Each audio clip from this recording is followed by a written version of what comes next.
Hello everyone, forum MKS में आपका बहुत बहुत स्वागत है। जैसा कि आप यहाँ पे ऑब्वियसली देख पा रहे होंगे, 12वीं पास विद्यार्थी बिना नीट एग्ज़ाम दिए, यहाँ तक कि बिना नीट का फॉर्म फिलअप किए बन गए यहाँ पे सरकारी एमबीबीएस डॉक्टर, वो भी मेडिकल काउंसलिंग रजिस्ट्रेशन के द्वारा फुल प्रूफ के साथ। तो ये किस प्रकार संभव हुआ आज की डेट में, जबकि आपको पता है कि आज की डेट में तो काफ़ी सारे वेरिफिकेशन बायोमेट्रिक्स वगैरह हो गए, फिर भी ये किस प्रकार बिना नीट एग्ज़ाम दिए और 12वीं के बाद सरकारी डॉक्टर बन पाए। यहाँ तक कि सर्जन भी इसमें शामिल है, यानी कि सर्जन भी बन गए वो। तो चलिए देख लेते हैं, बहुत ही बड़ा अपडेट है और काफ़ी कुछ सीखने को मिलेगा आपको कि किस प्रकार से आपको अलर्ट रहना चाहिए और किस प्रकार से आपको फ्रॉड से दूर रहना चाहिए, है ना। क्योंकि आपको पता है कि एक एमबीबीएस डॉक्टर बनने में कितनी मेहनत लगती है। 12वीं के बाद बच्चों को नीट क्लियर करने में 2-3 साल लग जाते हैं, तब जाके उनको सरकारी मेडिकल कॉलेज मिल पाता है और तभी वो एक एमबीबीएस डॉक्टर बन पाते हैं। लेकिन इधर देखो, आप 12वीं पास किया और सीधा सरकारी डॉक्टर इनको बना दिया। तो चलिए, बहुत ही बड़ा अपडेट है, वीडियो पूरा देखना, काफ़ी कुछ आपको सीखने को मिलेगा। तो यहाँ पे अगर आप जूम आउट करोगे, थोड़ा सा पहले इसको देख लेते हैं। आरएमसी ने 12वीं पास बनाए डॉक्टर, ठीक है। गायनी सर्जन भी डिग्री देखी नहीं, एनओसी रजिस्ट्रेशन जहाँ सब फर्जी। जूम आउट करके यहाँ पे आपको दिखना चाहता हूँ, ये देखिए, 12वीं पास एमबीबीएस डॉक्टर बना दिए, झोला छाप नहीं, वो भी सरकारी ठप्पे वाले डॉक्टर बना दिए। तो देखो आज की डेट में क्या कुछ नहीं हो रहा। और जैसे ये मामला सामने आया तो इन्होंने क्या बताया, सब कुछ यहाँ पर विस्तार से जान लेते हैं। तो मेरे प्रिय विद्यार्थियों, यहाँ पे मेंशन किया गया है कि बिहार, महाराष्ट्र और हरियाणा, तमिलनाडु और उत्तर प्रदेश की काउंसिल के जाली रजिस्ट्रेशन से राजस्थान में बने फर्जी डॉक्टर। और यहाँ पे देखो आप, एक नहीं, दो नहीं, तीन नहीं, पूरे 98 डॉक्टर फर्जी यहाँ पे बने हैं। 98 यानी कि 100 के करीब। अगर और जांच पड़ताल करेंगे तो 100 भी पूरा हो जाएगा। देखिए, फर्जी सर्टिफिकेट के रजिस्ट्रेशन नंबरों पे दूसरे डॉक्टर रजिस्टर, कई नंबर ही गलत है यहाँ पे, है ना। और ये चेहरे आप देख सकते हो, ये देखिए कुछ। अब यहाँ पे किस प्रकार ये पॉसिबल हुआ, ये जानना हमारे लिए बेहद इंपॉर्टेंट है, ठीक है ना। तो देखो यहाँ पे इन्होंने बताया है, इधर देखो आज का अपडेट है ये लेटेस्ट। अपने पेपर लीक, यानी कि देखा होगा आपने कि पेपर लीक, डमी कैंडिडेट का केसेस आपने देखा होगा, फर्जी मार्कशीट से नौकरी लगने का भी आपने देखा होगा।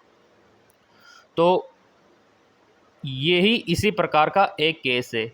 अभी तक आपने सुना नहीं होगा कि 12वीं पास किए बिना एमबीबीएस डॉक्टर बन सकते हैं, वो भी झोला छाप नहीं, सरकारी ठप्पे वाला, जिसकी मेडिकल काउंसलिंग में बेकायदा रजिस्ट्रेशन हुआ हो।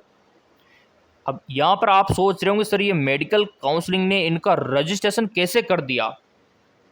मेडिकल काउंसलिंग तो अच्छे अच्छे जो विद्यार्थी मेहनती, उनका रजिस्ट्रेशन करने में भी काफ़ी समय ले लेते हैं, है ना। इसमें कमी बता देते हैं, उसमें कमी बता देते हैं, है ना। जो जेन्युइन बच्चे, उनका भी रजिस्ट्रेशन में काफ़ी टाइम लगता है, लेकिन उन्होंने कैसे पॉसिबल किया ये। तो देखिए, इनमें से काफ़ी सारे डॉक्टर गायनी और सर्जन भी बन चुके हैं। हैरत की बात तो यह है कि जब यहाँ पे देखो, आरएमसी यानी राजस्थान मेडिकल काउंसलिंग ने भास्कर ने बिहार, महाराष्ट्र, हरियाणा, तमिलनाडु, उत्तर प्रदेश राज्यों के मेडिकल काउंसलिंग के रजिस्ट्रेशन में राजस्थान से बने फर्जी डॉक्टर का खुलासा किया। 98 डॉक्टर वेरिफिकेशन नहीं, जाली ईमेल अटैच कर रजिस्ट्रेशन कर दिए। और ये कुछ एग्जाम्पल देख सकते हो, 1 2 3 4 5 6, काफ़ी सारे हैं, 98 है ऐसे पूरे। अब देखो, जैसे ये मामला सामने आया ना, यहाँ पर देखो आप, फर्जी रजिस्ट्रेशन पे राजस्थान मेडिकल काउंसलिंग के जो रजिस्ट्रार है डॉक्टर राजेश शर्मा से भास्कर ने सवाल यहाँ पे किए। और यहाँ तक कि मैं आपको बताना चाहता हूँ, जो चिकित्सा मंत्री है उनका भी अपडेट यहाँ पे आया है, उन्होंने भी एक्शन यहाँ पे लिया है चिकित्सा मंत्री ने। तो काफ़ी कुछ यहाँ पे नया अपडेट है और ये जो भी बातचीत हुई है ये रहा पूरा। अभी समझेंगे क्या बातचीत यहाँ पे रिपोर्टर ने की है। तो देखो, जैसे ही इनका पता लगा तो रिपोर्टर को 10 लाख का ऑफर देने की बात यहाँ पे आई है कि ये बात किसी से मत करना, आपको 10 लाख रुपए हम दे देंगे। तो ऐसा भी केस यहाँ पे आया है। आरएमसी रजिस्ट्रार ने फर्जीवाड़ा माना, रिपोर्टर को ऑफर दिया 10 लाख का कि खबर को मत छापो। लेकिन ये गलत है। देखो, फिर भी यहाँ पे छापना बनता है क्योंकि पब्लिक के हेल्थ के साथ खिलवाड़ ना हो। क्योंकि मान लो ऐसे डॉक्टर अगर पेशेंट की ट्रीटमेंट करने की कोशिश करेंगे, पब्लिक लोगों की अगर ये इलाज करेंगे तो गलत होगा कहीं ना कहीं पे, क्योंकि ये फर्जी डॉक्टर है तो ये कुछ भी कर सकते हैं और ऐसे में लापरवाही में जान भी जा सकती है। और एक इंसान की जान की कीमत का अंदाज़ा आप लगा सकते हो। क्या 10 लाख रुपए है? नहीं है। क्या 20 लाख रुपए है? नहीं है। क्या 50 लाख रुपए है? बिल्कुल नहीं है। आप खुद सोचो, एक इंसान की जान की कीमत यहाँ पर अनगिनत होती है, अनमोल होती है।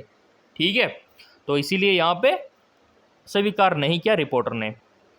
तो क्या बातचीत हुई? रिपोर्टर ने कहा दस्तावेज फर्जी है तो दूसरे राज्य की काउंसलिंग से वेरिफिकेशन कैसे हुआ? ये बात बोली किसने? रिपोर्टर ने बोली। किससे?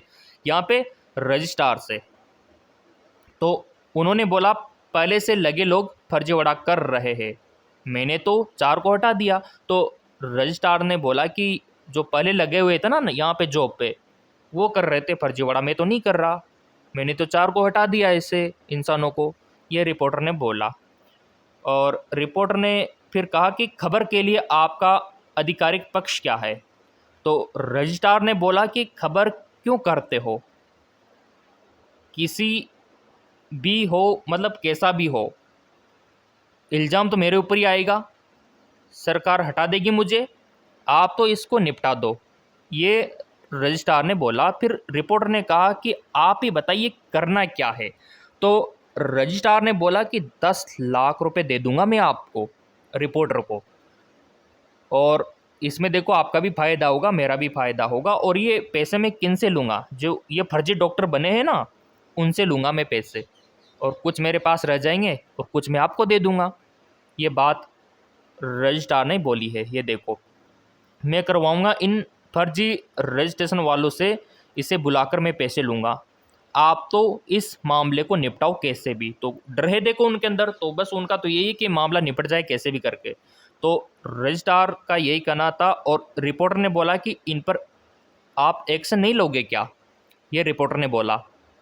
तो रजिस्ट्रार ने कहा कि आप कहोगे तो एक्शन भी ले लेंगे, लेकिन आप तो इनको निपटाओ कैसे भी करके। अब यहाँ पे आता है अगला, चिकित्सा मंत्री क्यों करेगा अपडेट। ये देखो आप, तो चिकित्सा मंत्री ने क्या बोला, क्या सबूत यहाँ पे दिखाए? तो भास्कर ने चिकित्सा मंत्री गजेंद्र सिंह खीवकर को मेडिकल काउंसलिंग के इस फर्जीवाड़े के दस्तावेज दिखाए तो वे भी चौंक गए। जो हमारे चिकित्सा मंत्री है, उन्होंने जैसे ही अपडेट को जाना तो वो भी चौंक गए।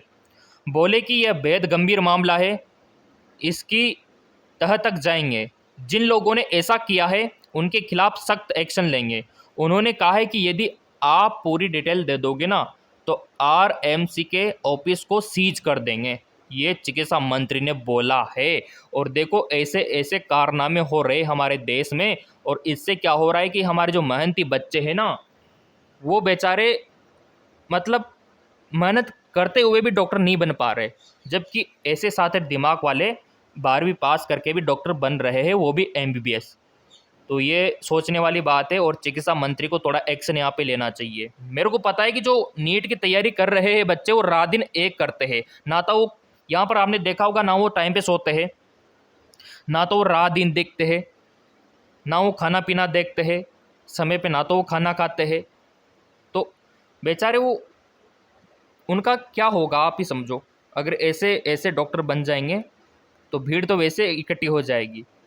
तो मेरा तो यही कहना है कि इन यहाँ पर इस प्रकार के केसेस ना हो, जो मेहनत करने वाले बच्चे हैं वही डॉक्टर बने तो अच्छा है, हमारे देश के लिए भी अच्छा है, हमारे समाज के लिए भी अच्छा है। और वो ऐसा नहीं करेंगे, ऐसा है यहाँ पे।